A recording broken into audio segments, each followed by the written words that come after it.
Step right up. Watch your step. Yep. And remain standing and face the court. Pretty right in. Do you solemnly swear the evidence given to the court and jury in the case now and here to be the truth, the whole truth, and nothing but the truth, so help you God? I do. Thank you. You take this, Steve.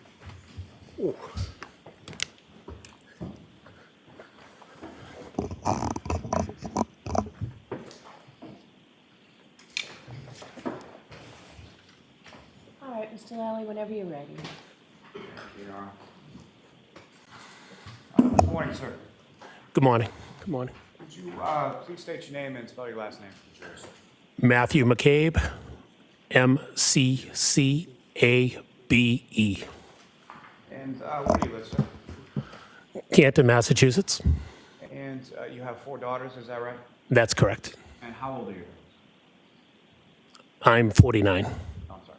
Oh, my daughters? That's okay. What do you do for work? I work for a information technology solutions firm. And how long have you been doing that? 2009. So I think I'm coming on 15 years. And does your wife work? No. After dropping my daughters off, my wife and I proceeded to the waterfall in Canton Center. Do you recall what kind of vehicle it was or whose vehicle it was? It was the family vehicle. It was my wife's vehicle. I don't know, what was it? I don't know if it was a Suburban or a Yukon. I forget which one, what brand it was. Some kind of SUV? Is that Yes, a large SUV. We went to the waterfall. My wife informed me that her sister was at the waterfall with her niece and a few other people, and we went to go meet them. My understanding, it was my nephew's birthday, either that day or the day after, and they were going to meet out at the waterfall for his birthday. And just to be clear, as far as who we're talking about, your wife's sister, what's her name? Nicole Albert. And is Nicole married? Yes, she is. And what's her husband's name? Brian Albert. And the niece that you're talking about that was out there with your sister-in-law, what's her name? Her name is Caitlin Albert. And the nephew of yours whose birthday it was or was going to be, what's his name?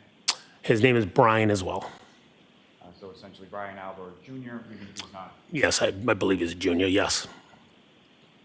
Despite it being sort of your wife's car, was your phone hooked up to the speakers? Did you have a Bluetooth or anything like that? I don't know if I connected mine to the Bluetooth or not. I don't recall if I was connected to the Bluetooth or not. I know my phone connects, so possibly. I don't know for sure if it was 100% connected that evening. Now, with respect to it being your wife's car, is there, when both of you are in the car, is there sort of a default as to which of your phones would connect to the Bluetooth, yours versus hers? If look at it that way, it would be my wife's because it was her car. So the car would probably recognize her device over your device, correct? That is correct. Now, Actually, I started the call definitely on my phone because my kids were in. I was on the call for a while, so I think I had my kids still in the car when I was dropping them off. So I wouldn't have them listening to the call. So I must have been on, again, I don't remember, but I must have been listening on my, holding it in my hand. Yeah, everybody at the table, to my recollection, was drinking. and do you recall specifically what you were drinking on that night? I do. And what were you drinking? I was drinking vodka with water and a splash of Crystal Light. And is that something that you would normally drink? No. And why were you drinking that on that? I was in a diet competition with other people in the town, so I was trying to stay away from any beer, which would be what I typically would drink. And Christopher Albert and Brian Albert, they're brothers, is that right? Yes, that's correct. And Christopher Albert's wife is Julie Albert, is that correct? Yes, And she is also friends with your wife, Jennifer McCabe, correct? yes, And been so for years, as far as you know? As far as I know, yes, they've been friends for years. Now, you mentioned someone by the name of Brian Higgins. Did you know Brian Higgins prior to that evening? Yes. I mean, how did you know him? I had met Brian a few times, social settings. I recall meeting him at the Junction one evening. I believe I met him at a graduation party. I don't know how many times I met Brian, but I met him maybe 3, 4 times. I don't know exactly how many. So I knew who he was. You knew who he was as far as he was friends or friendly with your brother-in-law, Brian Albert, correct? Yes. And that's how you knew him, was through Brian Albert? Yes.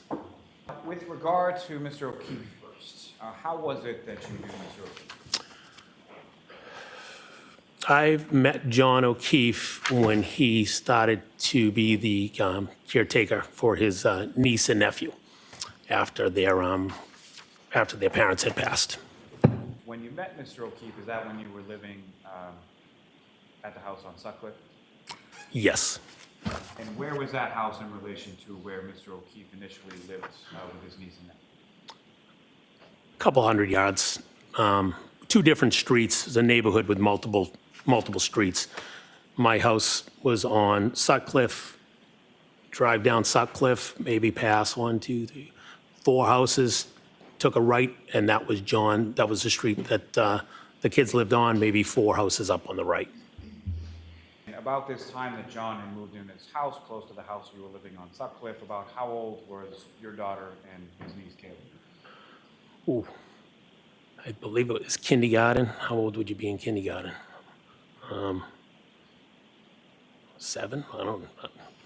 I think kindergarten suffices, so fair Okay. to say. And Kaylee in particular, was she, how close was she with your wife, Jennifer? Kaylee was close with Jen.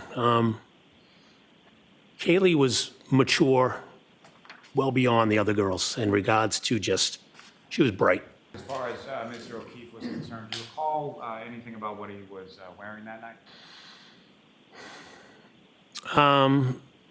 I recall a baseball cap, and he tends to brim it over a little bit, and shirt and jeans. I don't know exactly what he was wearing. Do you recall seeing him at any point in time with any kind of winter coat or heavy coat or anything like that? Not that I recall. With respect to Ms. Reed, what, if any, conversations you recall in regard to her? Normal conversation. She, hi, how you doing? Good to see you. She made a reference to myself asking how Jen and I do it. And I said, she was talking about with the 4 girls. How do we do it? How do you raise the 4 girls? You guys look happy. And I actually joked to her. I said, well, we're at a bar. What, if any, other discussion, other than going to your brother-in-law Brian Albert's house, Oh. was there at the table in regard to places to go after? Yes. There was discussion about going to D&E Pizza. That's a pizza sub shop that Chris Albert owns in Canton Center, which is, 100 yards, whatever, across the street from the waterfall. And can you describe sort of what was the substance of that discussion and who was involved in that discussion? Yes, the discussion is we've done that in the past where we've wrapped up for the night. We've gone over there and turned the ovens on and have made some pizza. In this particular instance, Karen had asked if we could do that. She wanted to go to D&E. She wanted to make pizza. Chris and I were adamant that we were not going to D&E because we were on this diet and we were not going to go subject ourselves to late night pizza. So we said no, we're not going to D&E. Though we had conversations. Karen wanted to go, but we kept saying no, we're not going to go. When you say you kept saying, was that something that the defendant raised once or more than once? More than once. Now, about how far a drive is it, or how long a drive is it, roughly from the waterfall to 34th Fairview? The way I would go, 4 minutes, give or take, 5 minutes. There's multiple ways, but depends on how you go, I guess. And the way that you go, as far as what you're talking about, is that your recollection of how or where your wife drove that night? Yes. When we entered the house, we observed Caitlin, Brian Jr. Brian had two friends there, Julie Nagel and Sarah Levinson, Brian Higgins, and Brian Albert Sr. And where in Did the I say house- Nicole? Nicole, I don't know if I said Nicole. And do you recall sort of what you were doing while you were at the house, or what the group was doing? It kind of hanging out, talking, sitting around the table, engaging. Music was on, just having a good time, just hanging out, talking, enjoying each other's company. I do recall my wife put on a foolish video that she wanted to show the kids at the table. But other than that, just socially hanging out with each other. The foolish video that you're talking about, do you recall what that was? Yes. And can you describe that to the jury? It was a video for the song It's Raining Men. And do you recall, generally speaking, what was in the video, or why it was a foolish video as you described? Well, it's in the family, it's one of Jen's sisters had put on a show before with an umbrella. So at some point, my wife came across this video, and it was people just dancing around. So she was showing my niece and my nephew and the friends the video so they could see, we're kind of picking on my sister-in-law. You mentioned that earlier at the waterfall, there was Christopher and Julie Albert, is that right? Yes. You're familiar with them, your wife is friends with Julie, correct? Yes. And you know their children as well, is that right? Yes, I do. And specifically, you know their middle child, Colin? Yes.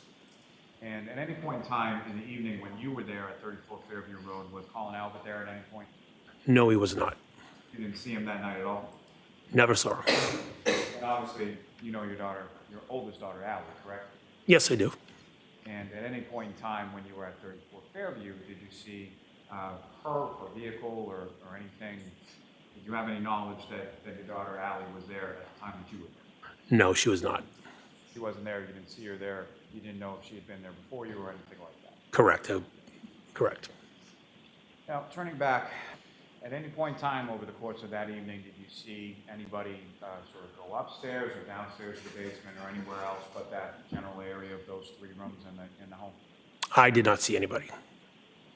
Now, at some point, you mentioned that Julie Nagel was looking outside for something, is that correct? Yes, that is correct. How long was that in reference to after you arrived and then when that happened? Again, I don't know the exact time. I'm going to say could have been 3 minutes, could have been 5 minutes, somewhere in that vicinity. We arrived, said hello, good to see everybody, and shortly after, she had mentioned that her brother was there to pick her up. Now, as far as the Levinson and Miss Nagel, they were friends of your nephew, Brian Albert Jr., is that right? That's correct. And did you know them at all at that time, when you arrived there on the 28th? Miss Levinson, I did not know. First time I met her. I definitely had met Julie before. She had, Brian and her hang out. So I definitely met her. I think she's been to I don't know if it was previous to this or after this, but Julie has, helped my my nephew Brian, when we go on vacation. We have a dog, and Brian would usually be the go-to to, let the dog out, et cetera. And I know Julie has helped him. I just don't know if that was previous to that or after. But I definitely had met Julie before, yes. So you had met her before, but essentially met her as a friend of your nephew's, correct? Yes, Not someone that you knew particularly well, is that fair to say? correct. Didn't know her well. Julie looked out or went out through that door. I either looked out the window or walked over to the front door, which would be the opposite door. I noticed the big SUV parked in front of the house. From either the window or the door. Where was the dark SUV in relation to the house? If you came out that front door, pretty much right in front, right in front of the house, parked in front of the house. There was another vehicle, again, coming out the front door. If you go to the left, there's a driveway. There was another vehicle over there. I don't know if it was on the street facing this way, if it was pulled in. I just looked out the front door and noticed the car to be like, oh, that's John. That was my focus. I didn't look for Julie. Now, as far as the other vehicle, did you observe at least enough to know whether or not it was behind the dark SUV, in front of the dark SUV, or something else? Yeah, it was to the left. It was equivalent to where the driveway was. And then after the end of the driveway, there was a Jeep. And after the Jeep was the SUV, the dark SUV. Now, after you look out this initial time and you see this dark SUV sort of right in front of the door, was that the only time that you looked out, or did you look out on subsequent occasions? No, I looked out again because it'd been a few minutes. Again, 2, 3, 4 minutes. I'm not sure how long, but it'd been a few minutes, and we thought it was weird they hadn't come into the house. Looked out and saw the SUV again. When you looked out for the second time, where was the SUV in relation to where it was the first time? The SUV had moved up the road from the front of the house. It went from spot A to spot B. Now it was further up, more in sync of where the again the flagpole, the utility box, the fire, more in sync with that. It had moved up the road. Thought it was weird that they hadn't come in. Now, as far as the times that you're looking out, did you happen to make any note of sort of, let me ask you this, taking you back to the waterfall just for a second. When you were driving, or your wife was driving from the waterfall to 34 Fairview, what, if anything, did you observe as far as what was the weather doing? The snow had started to fall. And at that initial time that you're going from the waterfall to Fairview Roads, was it sticking to the pavement or anything at that point? I believe there was a dusting. Distance between the second time that you saw it and the third time that you saw it, do you have any idea about how much distance that was, or how many feet? Hey, I'd be guessing 30, 40 feet. I don't know. I have no idea. I'd have to measure it. Now, with respect to the snow that had fallen on the ground, as far as the vehicle was concerned, it moves from one point to the second point to the third point. Do you observe any sort of tire marks or anything in the snow out on the road when you looked out? Yes, I did. And the tire marks that you observed, do they essentially lead up to the back tires of the dark SUV that you saw out there? At some point, I looked out and noticed tire marks that would have started before the Jeep. So if the Jeep was here, so where it's just a weird, like a wave. It was a weird wave in the road. You could see the tire marks. And was that before or after? So at some point, Ms. Nagel goes out to some other vehicle and then comes back inside the house, correct? Yes, that's correct. You know about how long she was outside of the house for? I'd be guessing a minute.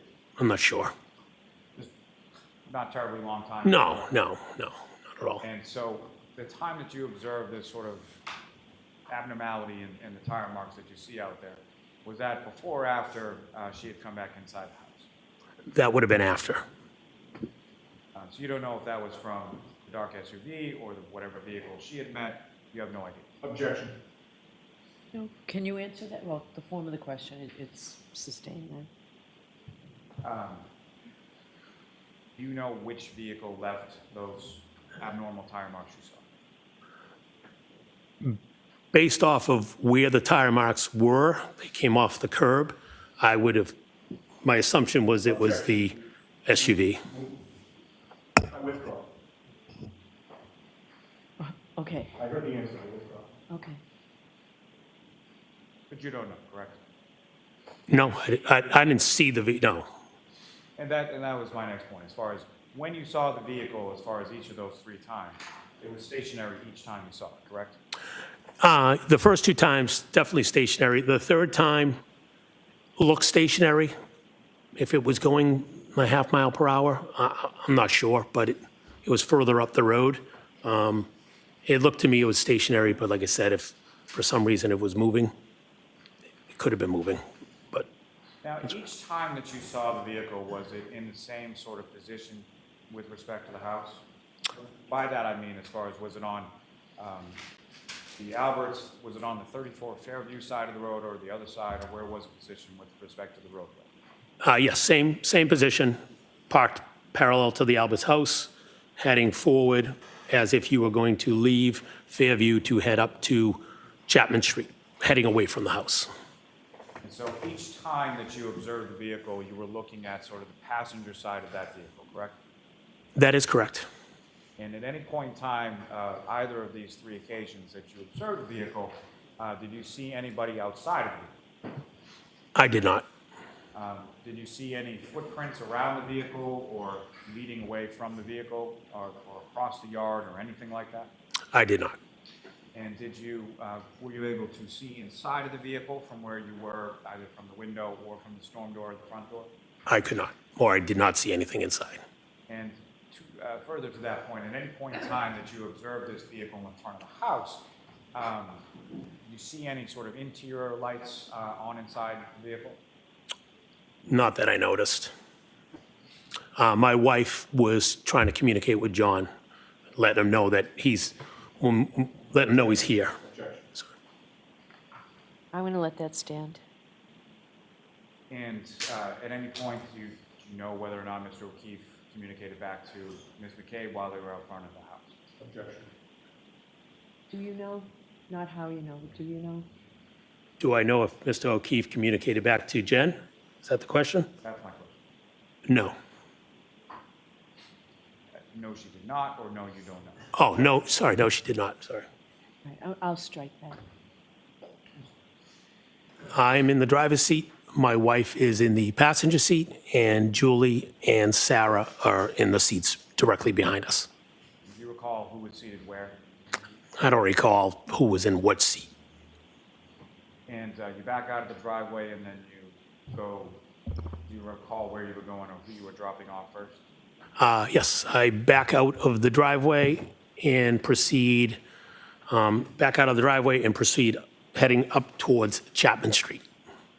And so would the passenger side of the wife's vehicle, would that be facing closest to 34 Fairview at the time that you're driving away from it? Yes, that's correct. And your testimony as far as the storm picking up a little bit, do you recall anything did you have to clear off the car, or windshield wipers on, or anything like that in reference to the weather? Yes, I brushed the car off. I had to wipe the car off with my hand and clean off the windows before I pulled out of the driveway. And then obviously setting the windshield wipers as I was driving away. Was there any conversation or music playing or anything like that in the car as you're driving away? Yeah, it was chitter chatter. You know, my wife was turned towards me, like turned in, talking to the girls behind me. I know at one point somebody was joking about, I don't know, peanut butter and jelly sandwich or something. Something about bread. I forget what it was. I got home, give or take, somewhere between after 2:10, 2:15-ish. I don't know the exact time, but somewhere in that vicinity. Well, first went in the kitchen. When we walked in, my wife proceeded upstairs before I did. I was in the kitchen for a few minutes and then went upstairs and went to bed. She might have already been laying in bed before I physically got in the bed. Turning your attention to the morning of the 29th, the morning of the 29th. You woke up at some point, is that correct? Yes, that's correct. And what, if anything, do you recall, sort of what woke you up that morning? I woke up to screams in my bedroom. All right, may we approach just briefly? Okay. So we will send you home. Please make sure you follow those 3 cautions. Tomorrow's a full day. We'll see you tomorrow. Thank you very much. All rise for the court, please. All right, Mr. Lally, whenever you're ready. Thank you, Your Honor. Good morning, sir. Good morning. And at some point you woke up on later in the morning on the 29th, correct? Yes, Saturday morning. And do you recall, sir, what awoke you on that morning? Yes, I do. What was that, sir? I awoke to the screaming of, "Jen, Jen, Jen." So when I woke up, I thought there was somebody in my bedroom. I kind of snapped up out of bed. What the hell's going on? looking around the room, realized my wife was actually on the phone. And the screaming that you heard, how loud was that, sir? It was loud enough to wake me up from a dead sleep. I could hear it. It was loud. Obviously, I was laying in bed and realizing after my wife was laying right next to me on the phone. But it was a loud, Jen, Jen, Jen. It was repetitive. And do you know approximately what time that was, sir? Yeah, shortly before 5 a.m. I asked my wife, what the hell is going on? After I woke up and popped up, looking around the room to find out who's in my bedroom, assuming it was a kid, one of my kids screaming.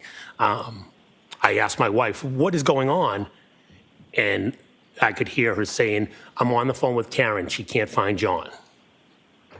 That conversation continued while you were in your bedroom, is that correct? Yeah, that conversation continued for a couple minutes. I could hear the dialogue. And then again, right back to Jen, Jen, Jen, the repeating of my wife's name again. And as far as The next time I spoke to my wife was an hour later. She indicated they found John and at Fairview. I proceeded to finish getting dressed and drove over to Fairview. I proceeded on to Fairview and I parked the car along the side of the road, but there was another vehicle right on the side of the road as well. It ended up being Kerry Roberts' vehicle was parked as I was at the driveway. Ford Explorer, I think it was. and again, without any reference to the content of the conversation, did you have any conversation with Ms. Roberts at that time? Yes, I did. Did you know Ms. Roberts at that time? I knew who she was. Didn't really have a relationship with her, but I knew who she was. And how did you know who she was? Friends through the town. Have a moment, John? Sure.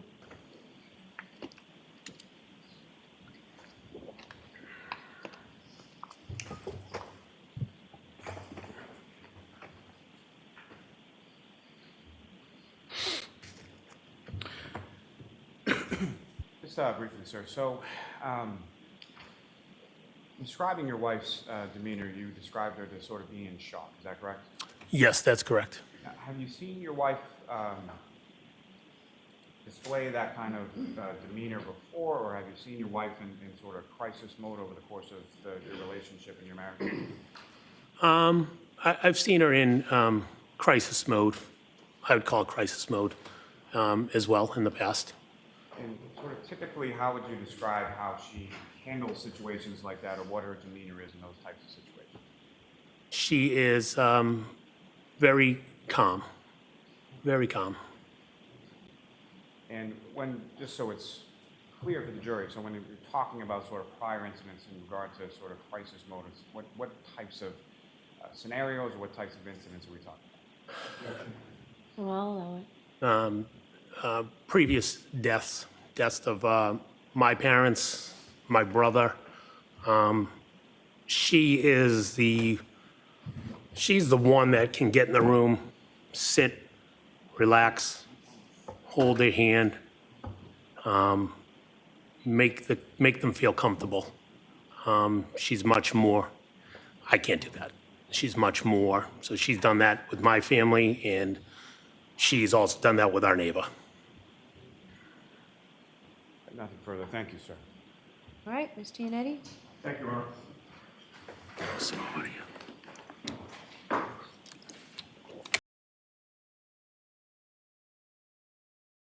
I don't want to wait for my lunch to get colder. Why can't I eat it now? I don't want to wait for the new Toyota. I want the car that's got a lot of gas.